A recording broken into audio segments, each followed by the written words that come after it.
Hi, I am Alex Podolsky, and I am presenting our chemistry project called Nuclear Energy by Kyle, Alex, and Ryan. Part 1 is our actual project presentation, and Part 2 will be the creative portion on facts about uranium. So, Part 1. What are fission reactors? They're an alternative form of energy, produce massive amounts of energy on reactive materials, and they can produce more than they're put in. So that means if you put in a significant amount of fuel of uranium, it produces more electricity than you put into it. So which we will see in the more of the later slides. And here is a picture of a standard nuclear fission factory. How fission works. Water on the moderator slows the neutrons, thermalizing them. The thermal neutron collides with U-235. The unstable nucleus splits in two into cesium and rubidium-92. Then the reaction repeats, releasing more neutrons, and then so on. How do fission reactors work? A single neutron is added to an enriched 235 uranium atom, which then breaks off, causing a net. So what happens is a single neutron is added to the uranium-235 atom, causes it to become unstable, then splits into cesium and rubidium, as I explained in the last slide, which produces 200 megavolts of energy. This releases massive amounts of heat, which is also known as subatomic kinetic energy. The heat converts water into steam. Steam applies pressure to a turbine. The turbine spins a magnetic rod. The magnetic rod rotates in a cylinder wrapped in wire, producing electricity. The rotating rod generates power. Power is converted into a usable format, AC or DC, wherever you might live, via a transformer. Then power is fed to the power grid, power lines, where you can use it. So here is a simple nuclear fission factory. The reaction all starts here in this containment building. So here is the reactor vessel, which contains uranium fuel and control rods. So you can control how fast you can create electricity by pulling either out or pushing in these rods, which creates steam in these generators right here. Then the steam travels to a turbine, which spins it. The condenser then forces the steam out of here into the cooling tower, causing the exhaust. Then the turbine spins the generator fed to the transformer, then it's fed as electricity. And then the water is recycled back into the steam generators. Benefits of nuclear power. Nuclear power is a continuous, reliable supply of energy. It's really well developed. These factories have over 12,700 years of commercial experience. So that probably more than any place in the world. Accounts for 16% of world electricity production.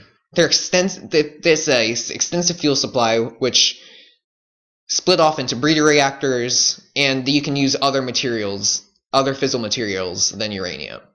And it provides over 20% of U.S. electricity. And also, this graph shows the CO2 emissions, because if you see nuclear right here, it barely has a carbon footprint. Here you can see the uranium fuel cycle, which people are sent down into mines to mine natural uranium-238 ore. Then it's chemically processed to be enriched into uranium-235 to start the entire cycle. The fuel is then fabricated into uranium rods. Then that is fed to this is fed to the nuclear facility, and then after fuel has been depleted, it is either reprocessed into recyclable uranium, or it can be disposed as waste. So here is a table of other energy sources that are commonly used in the electricity world. So, for example, coal has its contribution by mass is 0.467 grams, which produces 0.0076 kilowatts an hour per gram. So its entire energy contribution to electricity is 0.0031 kilowatts an hour, and so on with these other ones. Together, they add up to 0.0107 kilowatts an hour. And surprisingly, nuclear energy can overpass this by like 20%. Problems concerning the nuclear fission cycle. There can be radioactive waste. Yucca Mountain is an example where radioactive waste is disposed. They keep all old radioactive waste in there, and if it leaks out, it has a place to stay, and people can't go in there.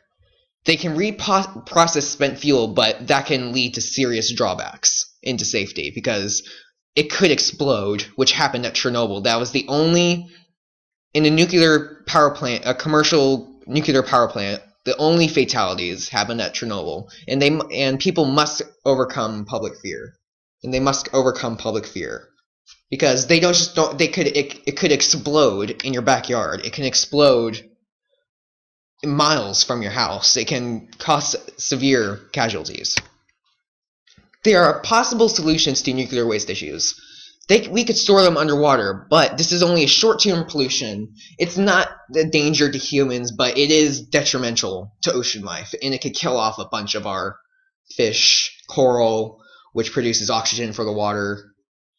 We could, even if we run out of fresh water, and then we look towards the seawater, it'd be like, oh look, we already contaminated this, we can't use this. But another solution is to be buried underground. It's really cheap, effective, but it's only a short-term solution. So you can see here that they're burying barrels upon barrels of uranium waste. But then again, this is a short-term solution, so that means the barrels could rust, contaminating the water supply and causing severe deformities in anything. This is continued. It can be sent to space. This is actually a legitimate solution back in the 80s when they were working on actually in the 60s when they were working on going to the moon, and then they thought, hey, we could send it to space. The rocket might explode, which happened on the Apollo 1 mission. It can be very expensive. The uranium could catch fire. The uranium could catch fire, causing this entire rocket to explode, spewing out the entire burnt uranium. It could be like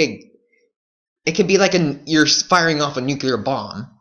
It's scary to think about it, but on the positive side, it permanently removes the waste from Earth.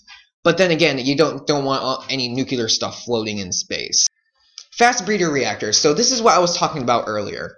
This type of factory creates more fissile material than it consumes. So if you put in, like, for example, if you put in 91 kilowatts of uranium energy into the cycle of nuclear fission, it produces quadruple the amount of energy. There are over 290 years of commercial experience, far less than the original reactors. There's the one in Monju, Japan, and there's the one in Superphénix in France. They're most costly to construct. They're the most difficult to operate, and these are probably the most dangerous ones. They can produce plutonium, which is even far more reactive and far more explosive than uranium. In conclusion, nuclear fission is a viable energy source. It cuts down on CO2 emissions, improving air quality. New designs have been made. Nuclear power safer and more economically feasible. Issues of radioactive waste will still need to be addressed and handled. So they will be addressed and handled. Here is the creative portion of our chemistry project. Facts about uranium. Its origin. It was discovered by German chemist Martin Klaproth in 1789. It took until 1938 to discover that uranium-238 could be split into fission by Otto Hahn and Fritz Strassmann. This metal was found reactive by Henry Antoine Becquerel in 1896. The abundance of uranium is 40 times more common than silver. Some more facts about uranium is a single chunk of uranium weighs over 150 pounds.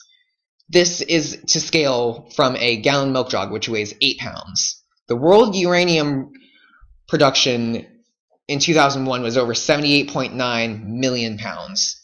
The uranium nucleus contains 92 protons and 46 neutrons. Worldwide, there are 441 power plants that supply 16% of the world's electricity. And that is the end of our project presentation. I hope you like it.